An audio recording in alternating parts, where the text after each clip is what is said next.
Welcome back to Generals and Napoleon, episode 59, Talleyrand, Foreign Minister of France. Before we begin, if you've been enjoying the previous episodes of this podcast, we invite you to go to patreon.com/Generals and Napoleon, where you can support us with a small donation. We have a $5 a month option or a $10 a month option available, and we truly appreciate all support. Now, on with the show. I have a very special guest joining us on today is a professor emeritus from Oxford, Michael Brewers, who has written several books on the period, including one I just finished, Napoleon, The Decline and Fall of an Empire. Michael, how are you?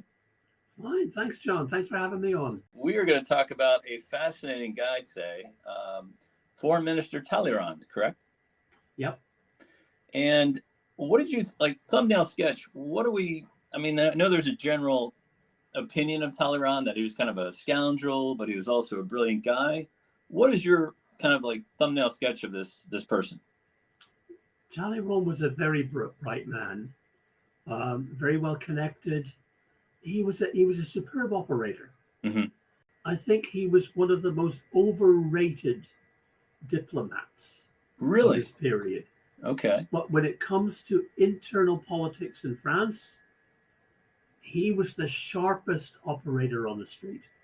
Interesting, because you're right. There were a lot of great statesmen in the era, Metternich and Hugh Castlereagh. There was a bunch out there for sure. Yeah. The other thing about him, the caricature of him, is he was the great survivor, mm-hmm. and I think that's absolutely true. Mm-hmm. You know, that guy navigated all the choppy waters of a very choppy period, mm-hmm. and came up smelling the roses in the end. Yeah, and sir, and so he really does fit that nickname he was given of the great survivor. Indeed. Yeah. Well, let's jump in. He was born February 1754 in Paris to an aristocratic family, although not a particularly wealthy one. And I know he had some health issues growing up due to his club foot. Mm. Was that a congenital defect, or did he injure himself? I know there's been many stories. It's all, I hesitate to issue an opinion on it, mm-hmm. because it is all sort of shrouded in a kind of a family silence. It's not the sort of thing families talk about. Whether there was some sort of problem when he was born, whether it was some sort of injury, accident, it would have been when he was quite young, mm-hmm. Very young. Mm-hmm. It's just hard to know. Yeah. It really is hard to know. Yeah. But it does affect his life chances, even as an aristocrat. It does shape his whole career. So he joins the clergy, which is usually, you have one of two careers as an aristocrat. That's right. And he becomes well educated. He ends up studying theology until the age of 21, and allegedly witnesses the coronation of King Louis XVI in 1775. He is definitely a smart man, but do you think he was genius level, or do you think he was just more, like you said earlier, like a survivor, like Marshal Bernadotte? He was very sharp, shrewd observer, obviously very good with people. Mm-hmm. I mean, I'm not sure what a genius is. Mm-hmm. I'm not sure how you define it. Yeah. But I don't think when it comes to the particular, there is a very sharp man. Yeah. He knows the world around him. He knows France. Yeah. He knows the political and property classes, the upper classes of that country. He could read them like a book. Mm-hmm. Although I can see him so often as a foreign minister getting out of his depth. Right. And I think it's hard to see him as the very first rank. When you compare him in some ways to Napoleon, in some ways to Metternich, mm-hmm. In some ways to Tsar Alexander. Mm-hmm. I mean, these are the big guns, Castlereagh. Yep. These are the great minds of the period. Right. Who really have a grip on their own times and the future. I'm not quite sure Talleyrand's at that level. But in a crisis, Hmm. he really can, I think, keep a clear-eyed vision and not panic. Yeah. Because Yeah. he's a man of the 18th century. Yeah. He's not driven by passion. He's driven by calculation. Right. But And but his calculations don't always add up. right. And people say, oh, he had a silver tongue. He always Mm. knew how to flatter. And I think he just chose his words very carefully. I think that's right. Yeah. Well, he becomes ordained as a priest at age 25 and kind of works his way up and actually becomes a bishop in 1789. But during the French Revolution, he kind of displays his first ability to shift with the tides and currents of the populace, like you were talking earlier. He kind of had his fingers on the pulse of the public, and he supports the anti-clericalism of the revolutionaries. It seems like he was just always able to sit on the right side of the fence, as opposed to end up on the chopping block of the guillotine. Don't you think? Well, yes and no. Mm-hmm. One of the things about Talleyrand's early career in the church is it's not really a career. An awful lot of French aristocrats went into the church, but they didn't serve as churchmen. Mm-hmm. It was kind of a sinecure for them. Mm-hmm. I mean, Talleyrand, I think it's fair to say, I think there's enough evidence we have that can say Talleyrand barely knew how to say a mass.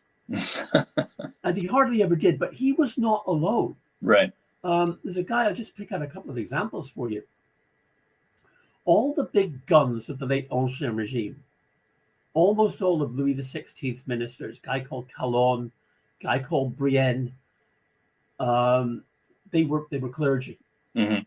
They themselves were high-ranking clergymen, and that's the last thing they did. They were ministers of state. They were prime ministers. Mm-hmm. Brienne was the president of the Estates of Languedoc. Languedoc was like a devolved regional parliament, and Brienne was like its first minister. Mm-hmm. He was its chairman, and then he becomes Louis XVI's controller general, like the prime minister, and he succeeded Calonne, right, who was a career civil servant. Right. This guy was a beltway player, mm-hmm. you would say nowadays. He was clergy, but I mean, he didn't know anything about the church. Neither did Talleyrand. Right. They had guys called vicars general who did the work for them, while they held the title. I mean, Talleyrand became the Bishop of Autun, which is a beautiful town in Burgundy, actually, with a beautiful Romanesque cathedral. My wife and I used to spend Easter weekend there for years and years. We used to. Mm-hmm. But Talleyrand never only set foot there twice, like a lot of aristocrats. He's pretty good at riding the early tide. But I mean, as you know, yeah, at the height of the terror period, from sort of 94, well, it starts in 92, 93, mm-hmm. and he manages to keep out of the way. Mm-hmm. But 94, when it got really rough, Talleyrand's gone. He's in America. Yeah, thank God. Yeah, he spent a couple of years in the States and kept his head completely low and out of the way. Yeah, and just to give some background on that, in 1792, he goes to London to help avert war with the British, and then in 1794, he's forced to leave England. Yeah. Because war's starting to heat up between France and England, right. And he goes to the United States until 1796. Yeah. Do you think he learns a lot in both places? Probably. I mean, he probably just sees how two different styles of government are run in both places. He learned an enormous amount in England. Mm-hmm. Enormous amount. And so did actually quite a few other Frenchmen mm-hmm. At the time. And I think the message they take away from both England and America is, don't try this at home. They have their own ways of doing things. Right. And it works for them. But God, you couldn't do that here. Right. You just could not do that here, because I think this is the conservative instinct in it, especially in when he's in London. This has come out of hundreds of years mm-hmm. of developing on its own, their habits. They have their own ways of thinking and working, and it just wouldn't work like that here. Right. It just we're not like that. We don't have those traditions. We have different traditions. With the revolution, we're trying to get away from tradition altogether. Yeah. You can't do that. In America, they've gone away from tradition but it's a completely different environment. It's just a completely different environment out there. And he's interesting. He's one of only two guys I know. Talleyrand's one, and Alexis de Tocqueville, who's a generation younger. Yep. He's two generations after. He's born about 1800. Tocqueville, yeah. But they're the only ones who come home and say that the general view of America is that this was Europe in its infancy.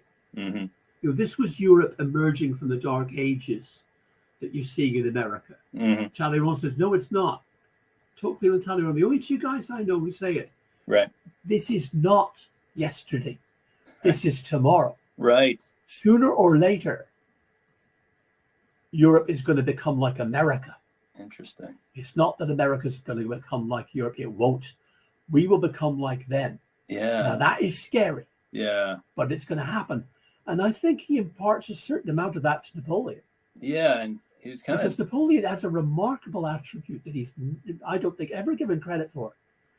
He says, look, we live in times of incredible change. And the only thing we know about tomorrow is that we don't know what tomorrow is going to be like. Right.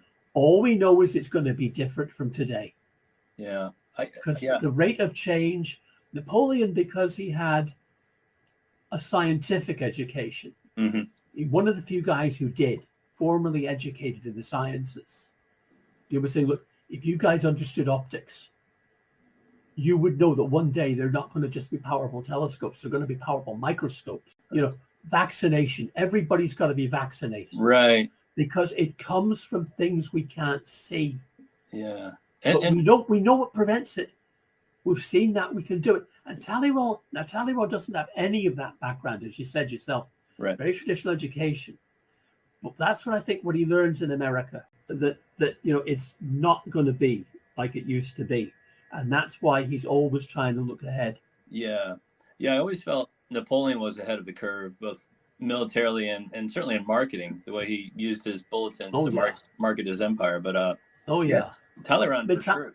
Where it comes in with Talleyrand, I'm jumping ahead of everything we're talking about, but comes in at the end, when they're looking at the Restoration, when Napoleon's gone. And Talleyrand is one of the ones, and he is disliked for it by a lot of people, but says the people who really agree with him are Alexander, Castlereagh, and Wellington. That you can't put Humpty Dumpty back together again. Right. You can't put the old regime back. Right. You've got to move on. Now you've got to do so cautiously. Right. You're saying, I am not a revolutionary reformer. I am not a Jacobin. I am not a Democrat. I'm not a radical person. But you can't go back to the way it was. Right. Yeah, you can't turn back the clock, for sure. You can't turn back the clock. That's something, the glue that held Napoleon and Talleyrand together for a long time. Yeah. Maybe it would be great if we could go back, but there's no way. Yeah, well, let's talk about how they met. Talleyrand returns to France in 1797. He becomes foreign minister. And during this time, kind of 1798, 1799, he allies himself the rising star that is Napoleon. Did the two men get along initially? They went through different periods. I think at first they did. Talleyrand gets to know Napoleon through Napoleon's older brother, Joseph, because Talleyrand's never lost his links when he was in America. He's remarkable at keeping his eye on things. When he comes back, it's really Joseph who he gets to know first, because Joseph is a wheeler dealer, bit shady, mover and shaker, but he's a very smooth operator, Joseph. And he and Talleyrand get on because they're a couple of smoothies. Right. And but they're trying to, in a wartime situation, keep the government, the directory, the government's called at that time, trying to keep the wheels on, trying to keep the channels open. And it's through Joseph, really, that he gets to know Napoleon. He doesn't have much to do with Napoleon directly in 96, 97, because it's through other contacts Napoleon becomes commander of the Army of Italy. Right. And goes off and has his great successes in Italy and makes his first great name for himself. But Talleyrand's got to know him, and they stay in touch, and often through Joseph. Mm-hmm. And the first time you really see them working together, 1798, the directory want to get Napoleon out of Italy because Napoleon's turning it into his own fief. Right. He's built his own power base there. Yep. And so there's a sort of tentative peace talks going on at a place called Rastatt in Germany. Mm-hmm. And so they send Napoleon there as a kind of a French ambassador parachuted in. Mm-hmm. And through Joseph, Talleyrand kind of chats with Napoleon and kind of sends him with a brief, and they find that they're of a mind. Napoleon's only there a few days, but it's crucial because Talleyrand says to him, look, all the small German princes are there. And there's one guy from a small principality, Max Joseph, and he is the son of the Elector of Bavaria, which is the biggest of the small states, as it were. And get to know him. He's a good guy. Mm-hmm. All these guys are potentially pro-French because they're afraid of Austria and Prussia. Right. And Napoleon goes in there, he gets to know them, and this is the guy who's just beaten the Austrians, who's got the confidence to say to them, look, France can protect you. Right. Austria can't. Mm-hmm. Think about changing sides. And he meets Max Joseph, and they become allies, and they're loyal. Max Joseph is loyal to him right up to 1813, and only very reluctantly changes sides in 1813. He becomes Napoleon's best ally, and it's through Talleyrand there. And when he comes out of there, Talleyrand is very much impressed by him. This guy has a brain. He's not just a soldier. Right. Right. The next thing where they get together is actually the Egyptian campaign. Yes. Now, I had a brilliant student. I was in touch with him just the other day. He's not an academic now. He's in politics. He did a brilliant thesis for me on Talleyrand and Talleyrand's ideas on colonial policy. Mm. And as far as we can tell, the conquest of Egypt was actually Talleyrand's idea. Yeah. He certainly, what this guy was, this student of mine, a brilliant bloke, Leo Key, was able to come up with was that Talleyrand was the guy, he mightn't be the sole originator, but he's the guy who puts together the package of saying Egypt is a good idea, that he sells to the government. He sells it to Napoleon because Napoleon's first, I don't want to go away from here. I've got skin in this game. I don't want to get the out of the way. Right. But Talleyrand convinces him, no, mate, this is the big time. Yeah. Because what Talleyrand is thinking is, we are losing our foothold in America. Mm-hmm. We are going to lose it. Mm-hmm. We're hanging on now, but we're going to lose. He's farsighted in that respect, a few years ahead of the game. Yeah. To lose all this because basically our Navy is not able to take it off the British in the Atlantic. Right. But it can take them on in the Ned. Mm-hmm. And if we can get to Egypt, Egypt will become a proper colony for France. We can grow cotton in Egypt, so we don't have to import our textiles from England anymore.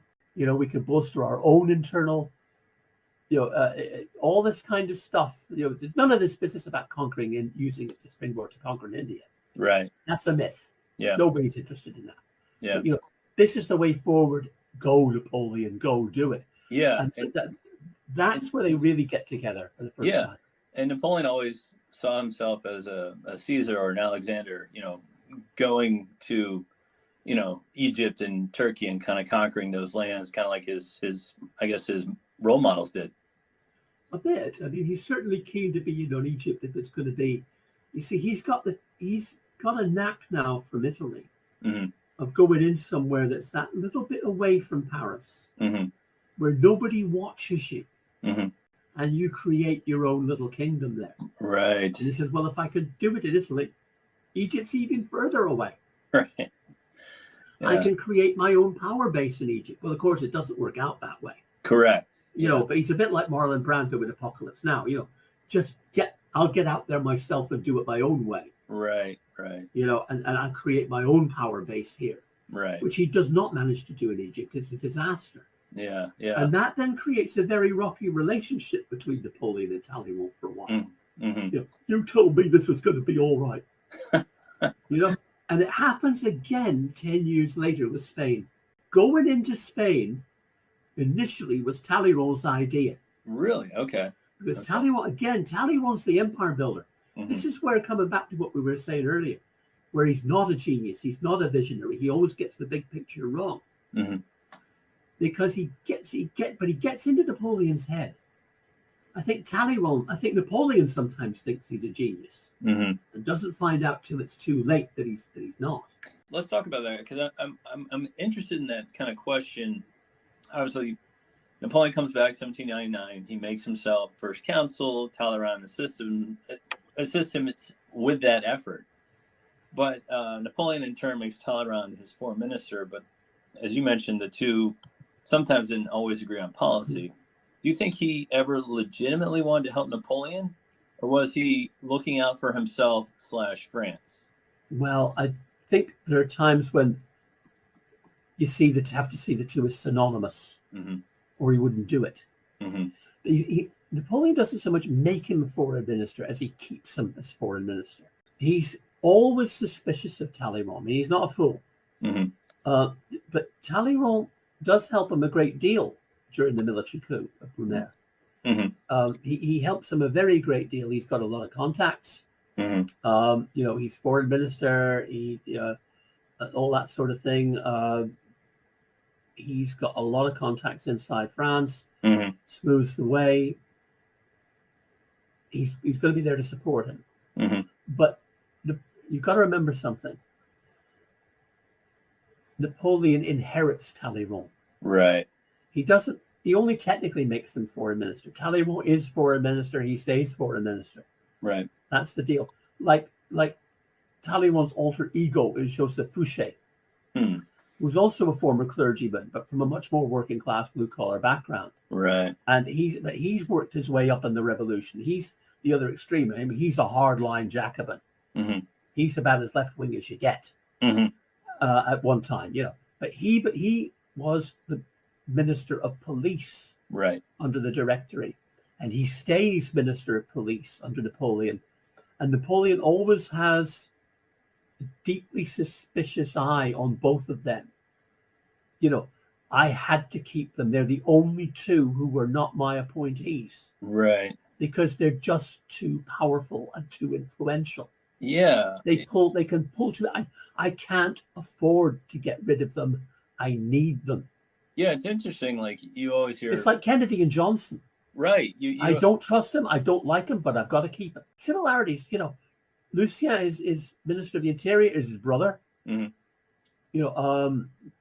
The two other consuls, Cambacérès and Lebrun, I don't know how he got to know those two guys, but he did. Right. They're his men. There are plenty of other, guys, ministers he brings in. They're his men. But those two, Fouché and Talleyrand, he stuck with them. I'm glad you brought that up, because people are always like, well, why did Napoleon put up with these double dealing people like Fouché, Talleyrand, Bernadotte, and not shoot them and line them up against a wall or put them in prison? He can't, because they got him elected, as it were. Right. And he needs them. They've got too many contacts. They've got their own power bases. They're subtle men. Right. They're not sort of, they don't build empires under his nose. If you build an empire under his nose, you're in trouble. You'll go down. Right. To the point that nobody does it. Right. But that nobody dares. But them, they were, as they say, they came in with the wallpaper. They were the building was built around them. They were there first. Right. And he's always thinking, this is part of Napoleon's longer term plan, and it extends far beyond these two men. But for him, they typify this problem. These guys represent the revolutionary generation. They're part of a problem. Talleyrand with his royalist leanings, because he was a royal ambassador. Fouché, who is very much the terrorist, Mm-hmm. You know, very much the revolutionary. He was part of the guillotine brigade. The sooner I can shed these guys, the better, Right. and move on to a world of my own people. But I can't do it yet. I can't. Yeah. Yeah. He And was. they know it. Yeah. They know it too. Yeah. He's not emperor yet. He's still first consul with 2 other people. So even when he's emperor, yeah. their power bases don't change. Yeah. Napoleon knows, say, as far as something like the police go, I can jump up and down all I want and say, I need this done, I need this done. Fouché doesn't push the button, it doesn't happen, and I can't make him do it. Right. And Talleyrand knows everybody and everything. Interesting. You know, and I can't do without him. In 1808, when Talleyrand pushes him into Spain, mm-hmm. because, you know, and he's not even foreign minister then. I mean, Talleyrand resigns in 1807. Mm-hmm. But he's still got, we can go back over why he did that. Mm-hmm. But he's got tremendous influence. You know, Napoleon still doesn't think he can drop him. But there's a very shady coup attempt while Napoleon's away and coming back from Spain to see if they get rid of him. They try and get Murat, his cavalry commander, who's also his brother-in-law, right, interested in taking power. And Murat, I'm doing a bit of work on Murat at the minute. Mm-hmm. I'm not sure Murat actually quite knew what was going on. He wasn't the brightest guy. Yeah. No, he wasn't. And I think that's why they liked him. Right. And Napoleon took the view that Murat couldn't have known what was going on. But they knew that he was out of sorts with Napoleon because he wanted to be king of Spain. And Napoleon said, no, you're not getting king of Spain. Right. You've just massacred half the population of Madrid. Right. Yeah. You cannot be king of Spain. Joseph is going to be king of Spain. Napoleon knows from his own sources that Talleyrand and Fouché were sort of behind that coup. So he resigns in 1807, Talleyrand does. Yeah. After his resignation, though, he starts to accept bribes from foreign powers. But was he a valuable spy? I mean, you mentioned that he knew everyone in Paris and in France, which is great. But how could you trust a word from this guy? He seems kind of like a double agent. Well, there are two things there that make this, I think, very interesting. In 1807, Napoleon's defeated the Austrians in 1805, defeats the Prussians in 1806. Mm-hmm. He fights the Russians to a very bloody draw. Mm-hmm. At which point Napoleon and Tsar Alexander say, look, we've got to sit down and talk about this. What we need, Napoleon says, look, what we need is an understanding. Mm-hmm. We need détente. And we need you, I need you to help enforce the blockade against Britain. You know Britain's no good for you either. And Alexander says, and I need you to stop. Mm-hmm. I need a red line. Napoleon says, you got one. Now, they have trouble. As we all know, it breaks down. It doesn't last very long. Correct. Alexander never really trusts Napoleon. Right. I think Napoleon did trust Alexander. But Talleyrand resigns. This is his rationale.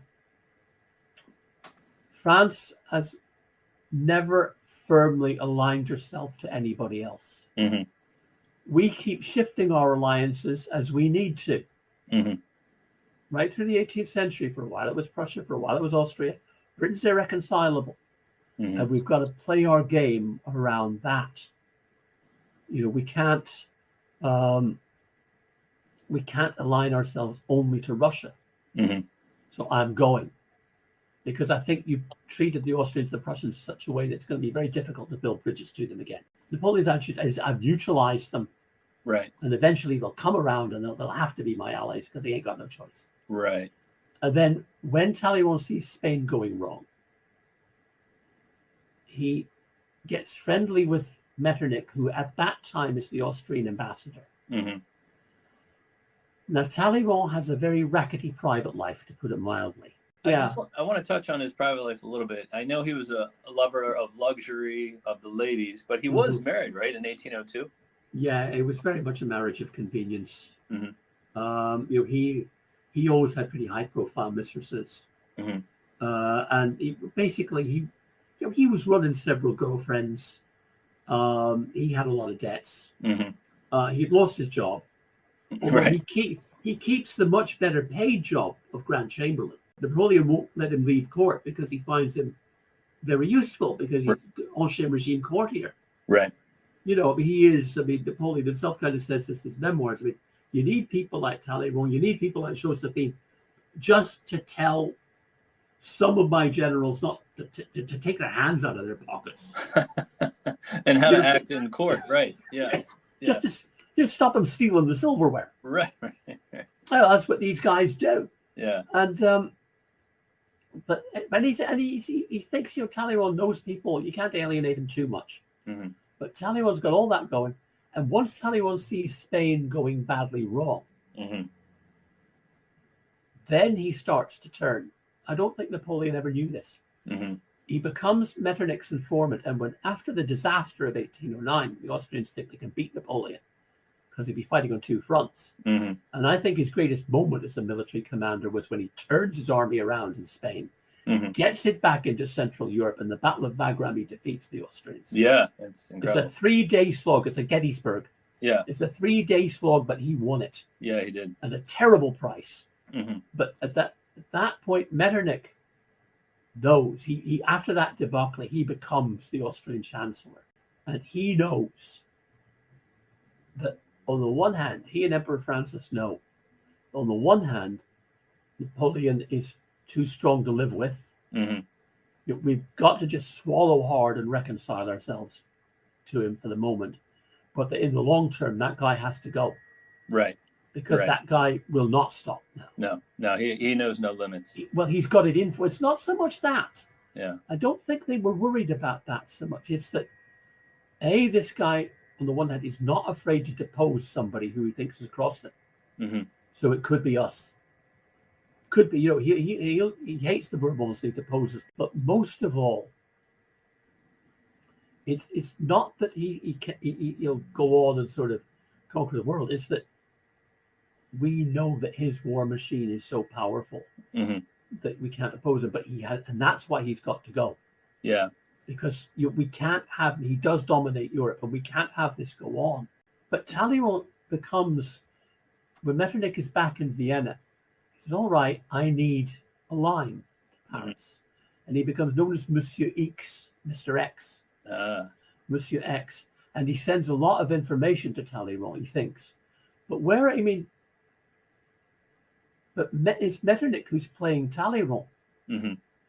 Because he's actually able to tell people he trusts, like the Archduke Charles, who's Emperor Francis's younger brother, that this guy, he knows, but he doesn't know. Mm-hmm.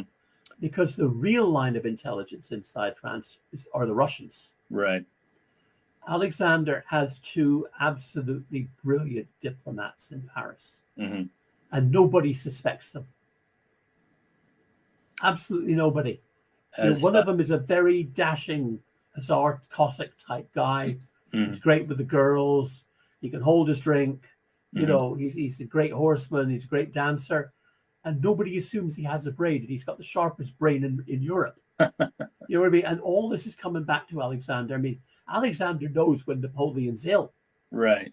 And it's getting back to Metternich. They can compare notes. And Metternich can say, Talleyrand, there's a lot that Talleyrand doesn't know. And it's not like Napoleon doesn't know that Talleyrand's up to shenanigans. And maybe you can clear up this story, because it might be apocryphal, might not be true. But it's claimed that in front of Napoleon's marshals, Napoleon does a famous dressing down of Talleyrand where he could, quote, break him like a glass, but it's not worth the trouble, and added that he was excrement in a silk stocking. Did that ever happen, or what's the story with that dressing down? Well, there is a dressing down. Mm-hmm. And it's more to do with Napoleon's thinking he stepped out of line. Mm-hmm. Than anything else. And it's more about suspicion. Mm-hmm. And it's a lot to do about this shady plot to overthrow him. Mm-hmm. I mean, even if it was a plot, we don't know. Talleyrand was so cliche, they're so careful. Mm-hmm. It's more about that than anything that actually happened. It's tension. Mm-hmm. But I mean, he never, as far as I can tell, very credible memoirists have said he never actually called him shit in a silk stocking. Much later, in 1812, when Napoleon's coming back from Russia, and his traveling companion is Colincourt, who is his was his foreign minister. He's minister of St. Petersburg. He knows Talleyrand quite well. Doesn't Right. Right. And Colincourt was he's the only reliable account we have of that trip with Napoleon. And he said something not unlike that much later. And it was looking back on things. And it wasn't part of the dressing down. Yeah, and it seemed Talleyrand respected Napoleon's brilliance. Quote, "Pity that so great a man should have been so badly brought up," end quote. So I think he respected Napoleon, but like you said, he was doing in his mind what was right for France, not necessarily what was right for Napoleon. Well, I mean, Talleyrand's come to the conclusion, first of all, with Spain. Mm-hmm. This isn't entirely idealistic. Mm-hmm. He's got himself into such a mess in Spain that he'll weaken himself in the long run. This is what's going to get him. So I'm bailing out of Spain, mm-hmm. and I've already bailed out of being foreign minister because I already see the cracks here. Yeah, and I don't say, but he's already disagreed with him about trying to ally with Alexander, mm-hmm. and yet that not long after the alliance is forged, Napoleon and Alexander meet again in Erfurt, mm-hmm. and Talleyrand by then is convinced that Napoleon is getting things wrong. Mm-hmm. And he thinks he's feeding news to Alexander. In fact, Alexander knows everything that Talleyrand's telling him. Talleyrand realizes that Alexander can turn around and tell Napoleon all this. Yeah. And so he starts working with the Austrians instead. Yeah, and even when Napoleon's away in Russia in 1812, there's the Malay conspiracy where Malay attempts to take over the government kind of haphazardly, but there is that attempt while Napoleon's off in Russia. Oh yeah, there is. I mean, Talleyrand has nothing to do with that. Yeah. He knows when something is just bombing. Right. And Malay was for the birds. Right. Malay was completely for the birds. Although, again, a lot of recent research, a very bright Dutch lady do an short undergraduate thesis with me. Mm-hmm. I think she made a good case for saying that the Malay coup was much more widespread than we'd thought. Mm-hmm. There was a lot more support for it, a lot more people involved in it. Mm-hmm. None of them were high level. Right. Everybody at the higher level looks at this and says, "Look, this is just daft. It's not going to get off the ground." Yeah. Even if you'd like it to happen, it won't. And Malay, of course, was a Republican mm-hmm. and wanted to declare for the Republic. Mm-hmm. Well, that's not what someone like Talleyrand's going to support. Moving along the story, obviously, Napoleon is defeated in Russia due to weather and the army in Russia losing almost all of its men. War of German Liberation, 1813, 1814, and Talleyrand in 1814 actually hosts the conquering Tsar Alexander in Paris. Yes, he does. Yeah, which obviously you can tell the two were in contact with each other. And he works on the peace negotiations in Vienna for France. I guess this is kind of his shining moment, don't you think? It is within France.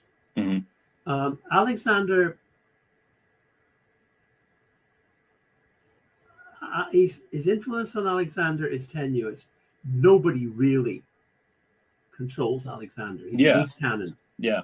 And Talleyrand, I think, is dangerous. He thinks he can, but he can't. Right. It takes other people, other factors to win him around. One of the things Talleyrand does do, Alexander has an idea that maybe France should become a republic again, mm-hmm.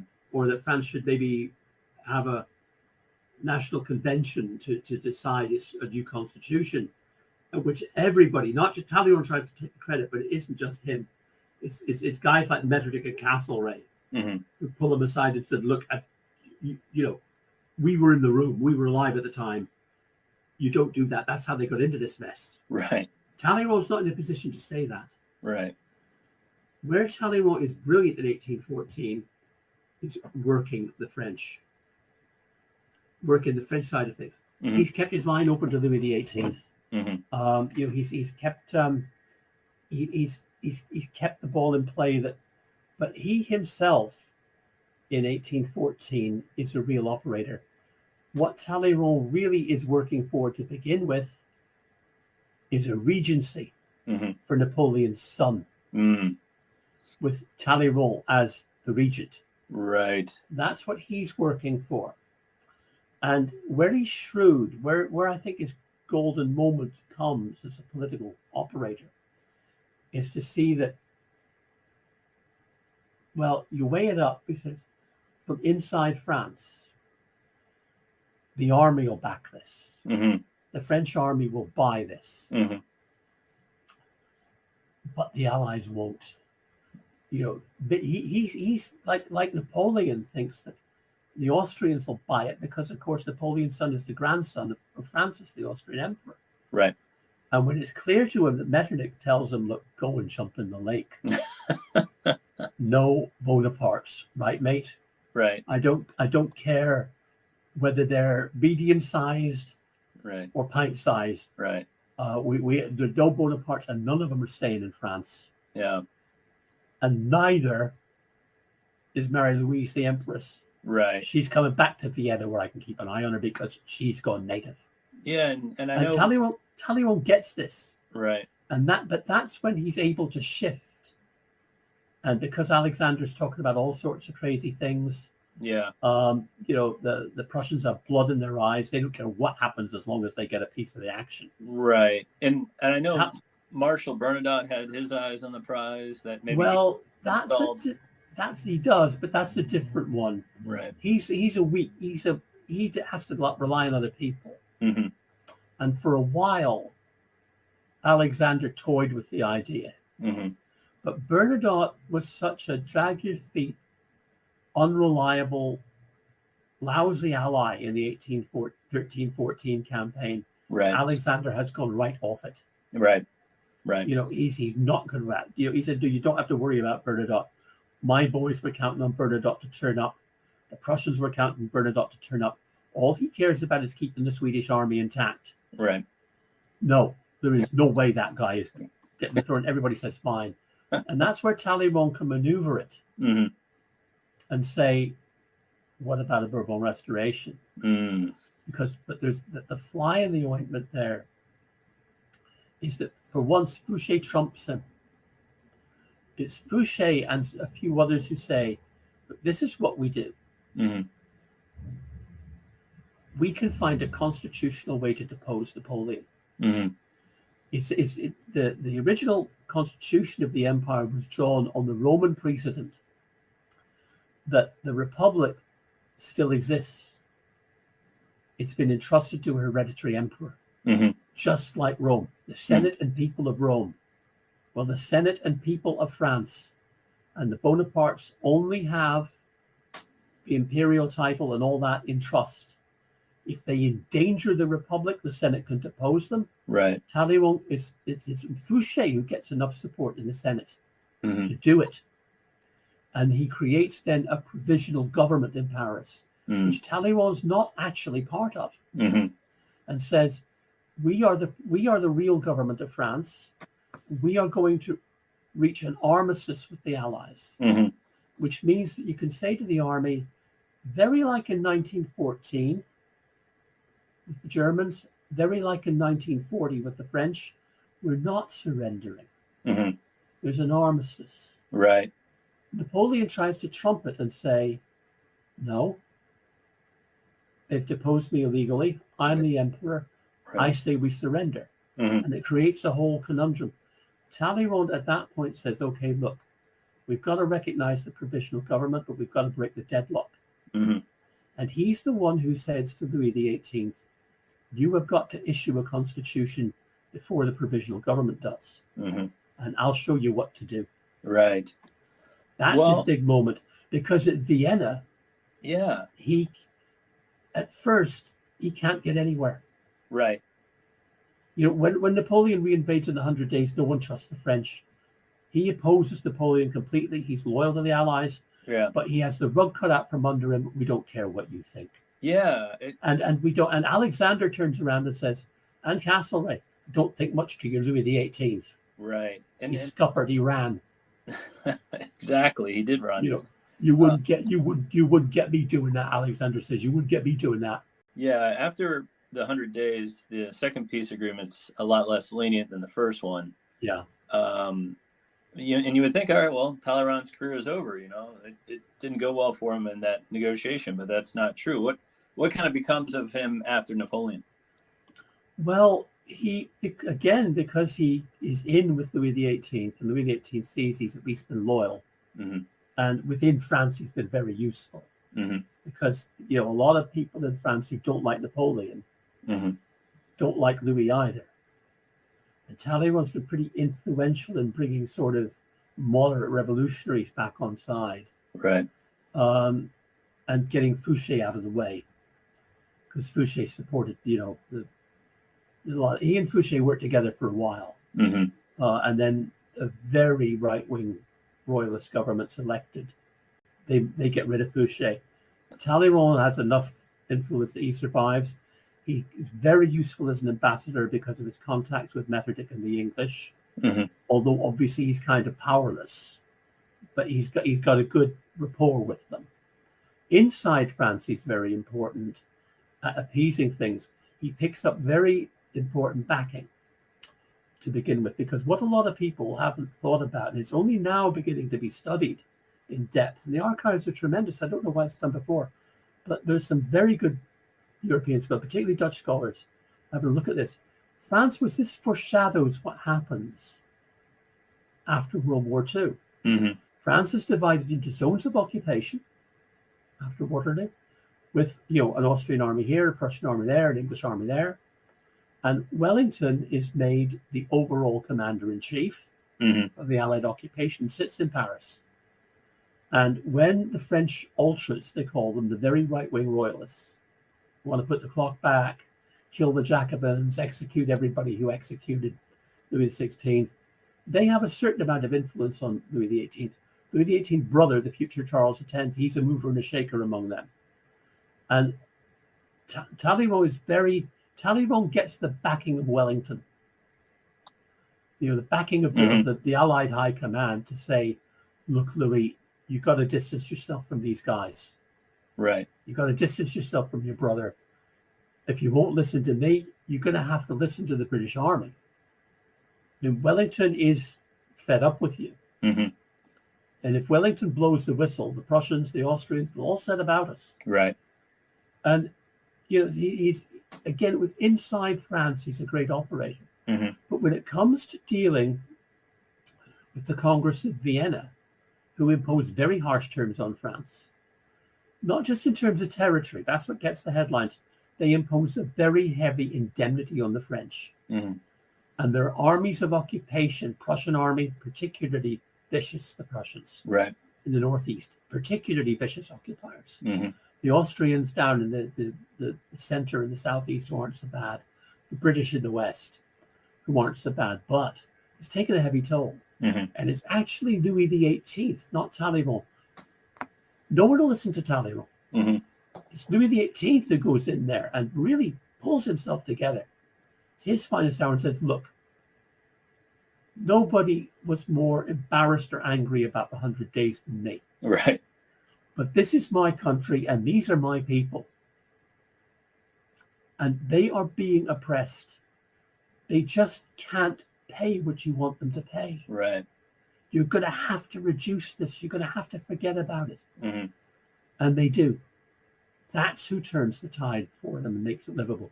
But those indemnities were still being paid in the 1820s. Yeah.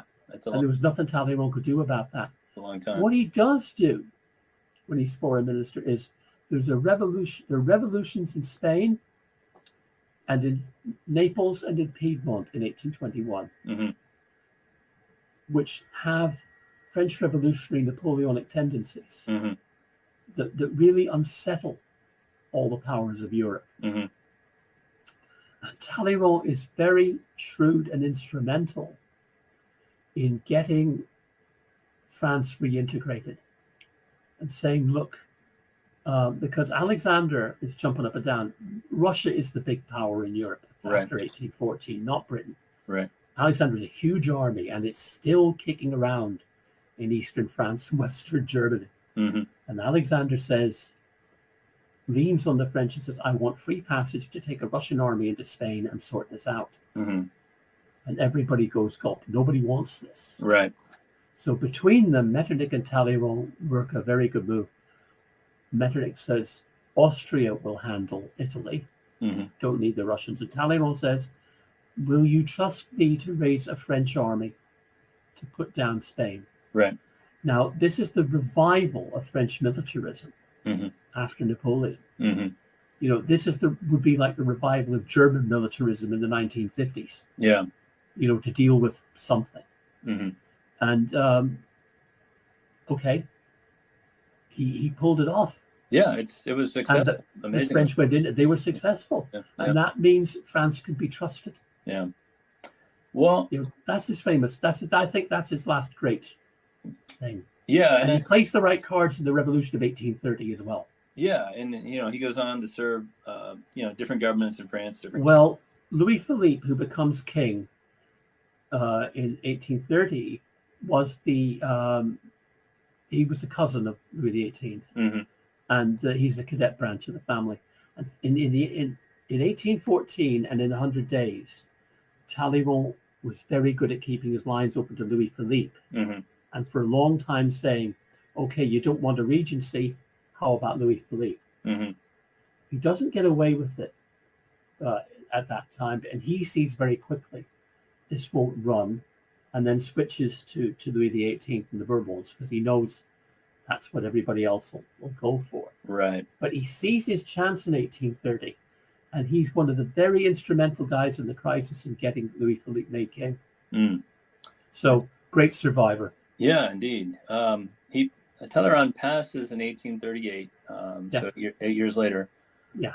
What do you think his legacy is? And I know that's a tricky question because it has been said that, you know, the phrase "he's a Talleyrand" is variously used by, you know, diplomats to describe a statesman of great resourcefulness and ingenuity. Yeah. But you say he's kind of overrated as a statesman. What do you think he was? What do you think his legacy is? I think his legacy. Well, there's the legend of Talleyrand. You know, if you're a smooth operator, if you've got polish, if you're old school, you can survive most crises. You know, Napoleon was fascinated by him, even though he didn't trust him, because he could bring that bit of old world charm and manners into a pretty rough and ready world. Right. I think part of his legacy, especially within France, is simply his experience. He'd been through everything you could be through. With the Revolution, with Napoleon, with 100 Days, with the Restoration, with the crisis of the 1820s. And when he gave advice, it was seasoned by experience. Yeah. He knew what he was talking about. He'd been there. He'd done that. Right. I think that's part of it. I think the other thing was he had a kind of a commitment to a liberal, moderate parliamentary, elitist but parliamentary regime for France. A belief in constitutions that were elitist, that you know, were the small electorates, that he stuck by. I mean, that's the one he favors. You know, in 1796. That's the rabbit he pulls out of the hat in 1814. That's the one he stands by against right-wing extremism in 1815. Right. And again in 1830. And the one he sees to come to fruition in 1830. Backing that kind of moderate, elitist constitutional monarchy. I think that the fact that he kept that afloat, I think is part of, he's a very important part of that legacy. Indeed. Yeah. All right. Well, that was some overview, Michael. I really appreciate it. That was amazing. Thank you so much for that. My pleasure. My pleasure, John. It's been a pleasure in every way. Yeah, no, and I thank you for being on the show. And yeah, I would love to have you back sometime. That was fabulous. It'll be a pleasure.